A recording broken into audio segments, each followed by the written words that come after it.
Can you tell me which film genre grossed over $798 million in 2023? I'll give you a second to guess. Oh no, I'm so bad under pressure. I'm not good at tests, dude. That's how I ended up in the military. Oh my god, I mean, everybody loves The Notebook. I'm not... Horror?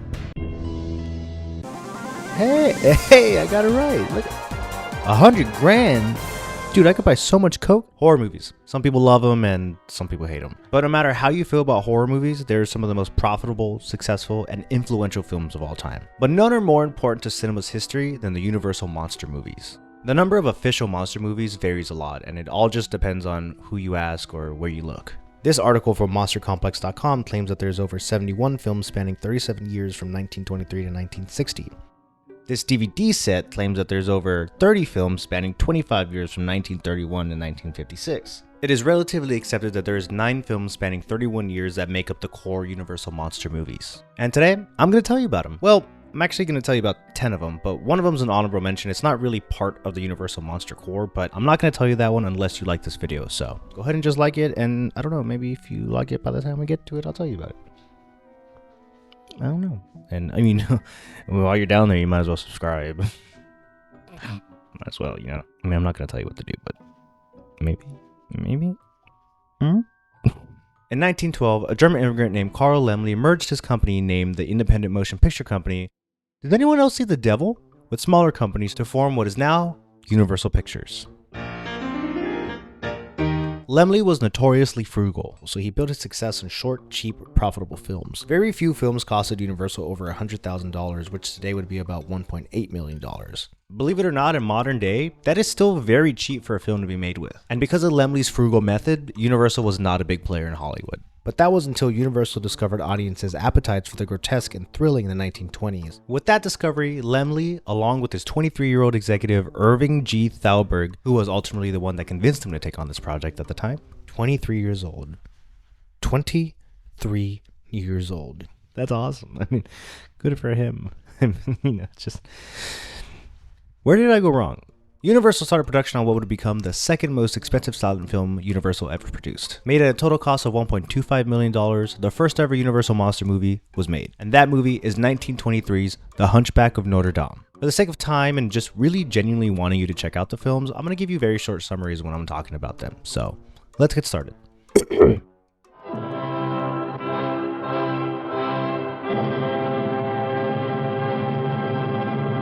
In 15th century Paris, the brother of the archdeacon plots with the gypsy king, Tyson Fury, to create a peasant revolt. Meanwhile, a freakish hunchback falls in love with the gypsy dancer. This film stars Lon Chaney, aka the Man with a Thousand Faces, aka the father of the Universal monster movies, aka the father of modern day special effects makeup, aka People Magazine's 1923 Sexiest Man Alive. That was a New Girl reference that I just did. That was a pain in the ass to do. As Quasimodo, the deformed bell ringer of the Notre Dame Cathedral. Chaney spent 3.5 hours every day applying his iconic makeup, as well as wearing a 20-pound plaster hump to play Quasimodo. Chaney later said that Quasimodo was, quote, the hardest part I have ever played. That's all. Oh, Lon, you have such a way with words. Good thing he was a silent film star, am I right? Oh, come on. Come on, that was good. That was a good joke. The film was very successful, grossing over $3.5 million worldwide, which is the equivalent to $64.3 million today. This film not only made Chaney a huge star, but also convinced Universal that this type of film could be very profitable, thus giving birth to what we know now as the Universal monster movies. For their next venture in this new genre, Universal wanted to create the closest thing that they could to Hunchback while still remaining original. So they chose a completely different story, which coincidentally just so happens to also be set in Paris. Oh, and it also just so happens to star Lon Chaney, and what just so happens to be another remarkable makeup. That would end up being 1925's The Phantom of the Opera.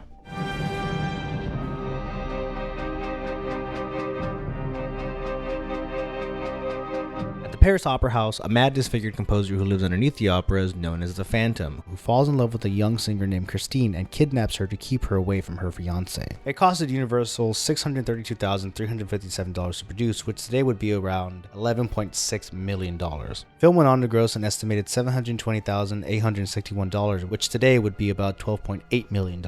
Needless to say, this was another hit for Universal. But if you've never heard of it, most likely you've heard of its Broadway counterpart by Andrew Lloyd Webber, which is personally one of of my favorite plays. It also had its own film adaptation in 2004, starring Gerard Butler and Emmy Rossum. Is that how you say her name? The girl from Shameless. Her. She's only 18 in that movie. Can you believe that? Insane. And she sounded so good when she sung. Great job, Emmy. You deserve an Emmy.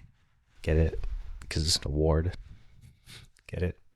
Oh, come on. If you like that version, I really do recommend checking this one out. If not for anything, genuinely just to compare what the two have in common. If you want to check it out, I do have the link for the full movie. It's now available on YouTube in the description because it's public domain now, so anyone can watch it.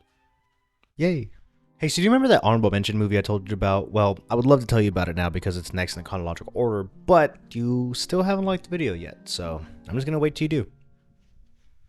Did you like the video yet? I don't believe you. Oh, okay. I'll tell you about it now. Did you like it?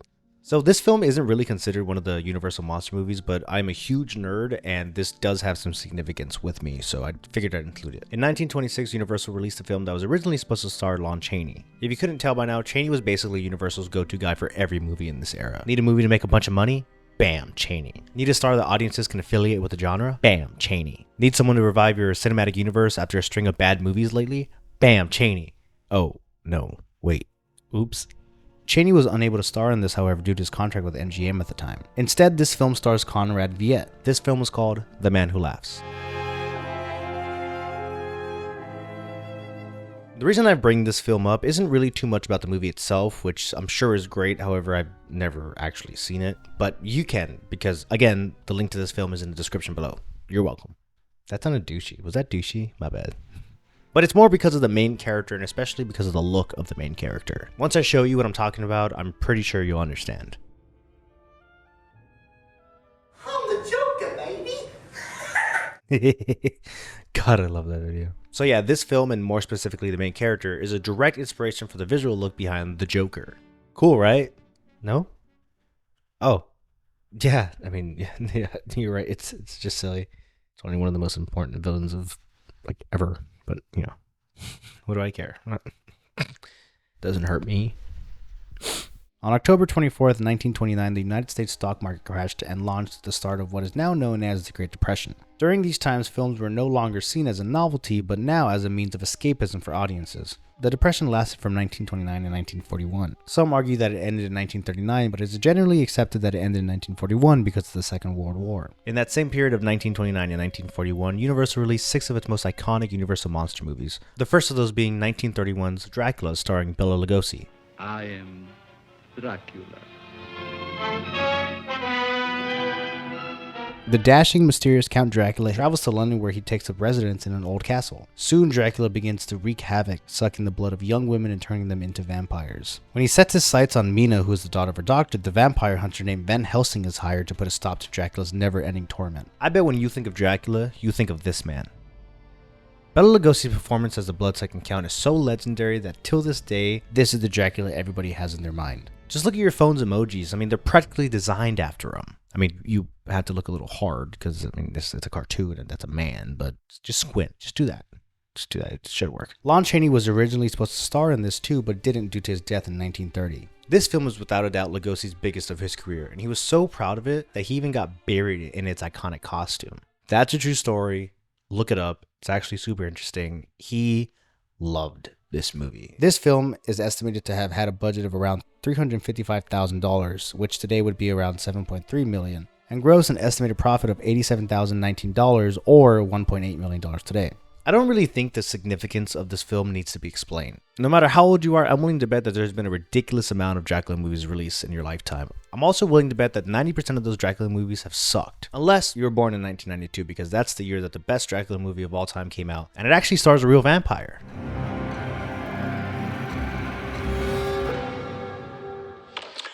I'm sorry.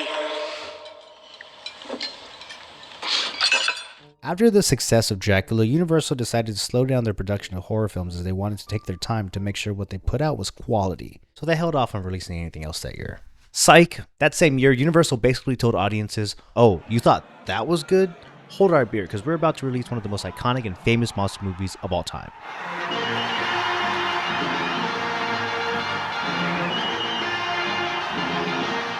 Later that same year, in 1931, Universal released Frankenstein, starring Boris Karloff. This film tells the story of Dr. Henry Frankenstein, who is trying to discover a way to create a living human from the body parts of the recently deceased, which he succeeds in doing, but his creation is looked upon as a monster by local villagers who wish to destroy it. Till this day, whenever someone mentions Frankenstein, I guarantee that you think of this image. Boris Karloff's portrayal of the monster is absolutely legendary, with maybe the most famous thing besides his look being his walk, which you could still catch people replicating when talking about or imitating this character. You could even see it on Hollywood Boulevard after the sun goes down. This film is still talked about as one of the greatest horror movies of all time, because of the way the film was able to humanize the monsters and have audiences sympathize with it throughout. Besides this film's now legendary status, it was also a huge financial success. With a budget of an estimated $262,000 or $5.4 million today, it is estimated to have grossed a mind-boggling $12 million at the box office, which today would be about $248.3 million. Now, I know that amount of money nowadays is basically the typical blockbuster movie budget, but that just needs to show you how big of a success this was in 1931. This film also kicked off a new era of cinematic makeup by having someone who would become one of the most legendary makeup artists of all time, Jack Pierce, create the makeup for the monster in this film. Jack Pierce's influence and lineage in makeup can actually be traced down all the way to current movies, inspiring artists like Rick Baker, Tom Savini, and even a man who made his own mark in film behind the camera, Guillermo del Toro, who actually started off as a makeup artist in Mexico. And fun fact, he's also making his own version of this very same movie right now as we speak. Very excited for it. I love his movies. I have no doubt it's going to be good, so can't wait to see it. With the last two films being a huge success, Universal went straight into production on their next film. This time with a completely original writer. A completely original star. Oh. Okay. Well, hey, I mean, at least they took a chance on an up-and-coming makeup artist to create the character's iconic makeup, right? In 1932, Universal released The Mummy starring Boris Karloff. Karloff once again plays an undead being, but this time as an ancient Egyptian mummy who was resurrected and searches Cairo for the girl he believes to be his long-lost princess. Believe it or not, Universal's successful formula of reusing the same star and crew didn't work as well as they had hoped this time. It was described as a modest box office hit. The film had an estimated budget of $196,000 or $4.7 million today. Unfortunately, I couldn't find a realistic estimated number of money that this film grossed, but I did find that in January of 1933, it peaked at number 8 on the US box office chart. On November 13th, 1933, Universal released what is, in my opinion, its best and my personal favorite Universal monster movie. And that movie is named The Invisible Man. How do you like that, eh? This film stars Claude Rains as Griffin, a scientist that finds a way of becoming invisible, but in doing so, he becomes murderously insane. This is one of the first films that would ever use what we would consider today visual effects, and to me, it still holds up. Well, kinda. But let me show you what I mean. There's a souvenir for you. And one for you. I'll show you who I am and what I am. To achieve this, filmmakers began with filming the scene normally, but with Claude Rains completely out of the shot. With the action carefully timed, the negative would be developed in the usual manner. The same set would then be draped entirely in black velvet, with Rains in black tights, black gloves, and a black headpiece. Over this, Rains would wear any clothing required for the shot. From the film of the unsupported clothes, two high contrast duplicates called mats were made. One had the effect of blocking out the background, while the other blocked out the partially clothed invisible man. Then all four pieces of film's background, the clothes, and both of the respective mats were combined. This film had an estimated budget of $328,333 or $7.9 million today, and an estimated gross of $27,105, which would be about $655,000 today. Jeez, all these numbers are giving me a headache. I don't feel too good, Mr. Stark. This film also had what I think to be a really great 2020 remake. To me, this is the best Universal monster movie. Sorry, Lon. Everybody knows how hard it is for sequels to live up to the potential of their original films, right? Well, 2 years later, Universal decided to take a chance and release a sequel to one of its most iconic films of all time. That would be 1935's Bride of Frankenstein.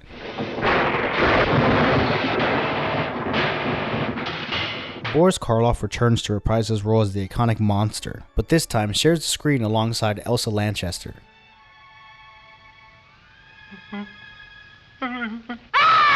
Hey, that's funny. That's exactly what my girlfriend did when I told her we were moving to Florida. I'm going to tell you everything you need to know about this film in one sentence. Dr. Frankenstein creates his monster bride. That's pretty much it, honestly. With this film, Universal takes arguably their most famous character and just creates another iconic character right alongside it. It's honestly unbelievable that Universal didn't decide to do this sooner. With so many sequels released to horror films, some of them not even horror. Yes, I'm looking at you, Abbott and Costello. You would think that Universal would just throw this out there and capitalize on the success of its predecessor, similar to what modern studios do, but they didn't. Instead, they gave us this iconic pairing. Just seeing these two characters on screen together is awesome. This image alone is so iconically gothic that it makes Marilyn Manson seem family friendly. This film had an estimated budget of $397,024 or $9.1 million today, and it grossed an estimated $10,493, which today would be $240,000. This film was a big success, and by 1943, it had collected an estimated $2 million, which nowadays would be about $45 million, which is honestly probably what the Hairspray budget on this film was. In 1923, one man's iconic portrayal of characters along with his incredible makeups kicked off the start of Universal's dominant reign in the horror genre. In 1941, that man's son, alongside two of Universal's biggest stars, would get a chance to portray his own iconic character with his own incredible makeup. Lon Chaney Jr., along with Bela Lugosi and Claude Rains, started Universal's next pivotal monster film, 1941's The Wolfman. Larry Talbot returns home after the death of his brother and tries to reconcile with his estranged father. One night, Larry kills a creature to rescue his girlfriend's friend from its attack, but is bitten in the process. A gypsy fortune teller reveals to Larry that he has been bitten by a werewolf and will turn into one himself. Done by Jack Pierce, the iconic makeup took him 6 hours to apply on Chaney Jr. With that makeup matched up with Chaney Jr.'s performance, this film is still amazing to watch. The film had an estimated budget of $180,000 or $3.8 million today. As far as its gross, I couldn't really find a realistic estimated number. The number I did find was that it only grossed $420 a profit or $8,986 today. Being unable to find a realistic number for this film isn't really surprising to me because the Second World War was in full swing during this time. Fun fact, as of recording this, Blumhouse just released a teaser trailer for a remake of this film coming out in January 2025 by the same guy that did the 2020 remake of The Invisible Man. Good to know that Universal is still trying to use their, let's just use the same guy for the next one formula that worked 80 years ago. By the way, this is what the Wolfman is supposed to look like. Please be good, please be good, please be good, please. Universal's next and what most would consider their last pivotal monster movie would come out 13 years after The Wolfman. In 1954, one of the most iconic, not just horror movies, but most famous films of all time would be released, and basically put an end cap to the Universal monsters. This film would be called The Creature from the Black Lagoon.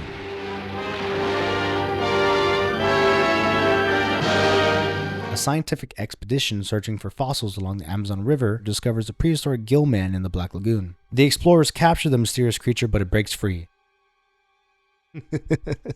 I'm sorry, I can't help but laugh at that. Like, look at the way he hit it. That's hilarious. It was just I'm sure it was frightening in 1954, but dude, that's hilarious. With an estimated budget of $650,000 or $7.6 million today, the film went on to gross an estimated $1.5 million or $15.2 million today, which is an absolutely absurd number for 1954. The average movie ticket back then was 70 cents. Do you know how many people would have to buy a 70-cent ticket to add up to $1.5 million? That's like...